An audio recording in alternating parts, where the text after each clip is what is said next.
सत्संग के बीच में बात करना अपराध होता है, इधर उधर देखना भी नहीं चाहिए। एकाग्रता से, और खासकर गोपी कथा चले, बैठकर सुन रहे हो तो ठीक, बातें कर रहे हो तो फिर बाहर जाके बातें करो या घूम फिर के आओ, वो सही है। यहां बैठ के बात करना यानी सीधे नरक की टिकट कटवाने के बराबर, वो भी गोपी गीत में, भगवान की कथा में। अति जरूरी हो तो भाई ठीक है, इशारे से कम शब्द बोल के काम चलाना चाहिए। और हंसी मजाक करना, इधर उधर ताक झाक करना, बातें करना, ये महा अपराध है।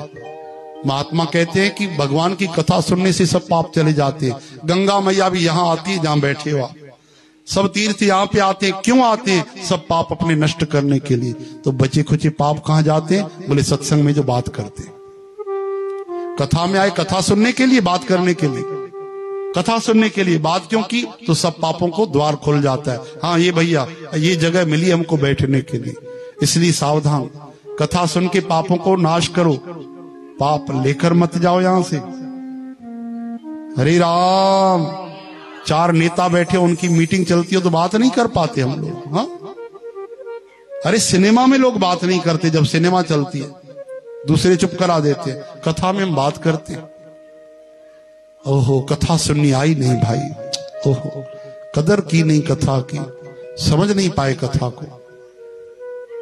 बातें करनी है तो संसार खुला हुआ है, हंसी मजाक खूब करो, यहां मत बैठो, फिर बाहर करो सब। यहां तो केवल भगवान की भक्ति, योग, प्रेम योग, भक्ति योग। स्कूल के हम जब क्लास में रहते थे तो बात करना बड़ा अपराध माना जाता है कि टीचर कुछ समझा रहे हो तो हम बात नहीं करते। और ये तो भवसागर पार करने वाली क्लास लगी है, सीधा नरक से हमारे पितरों को छुट्टी मिल जाती है, वो भी वैकुंठ पहुंच जाते हैं। ऐसी सूक्ष्म, ऐसी गहरी भगवान के अमृत के सागर में बैठकर और हम बात करें, ओहो मतलब कभी सत्संग किया नहीं हमने।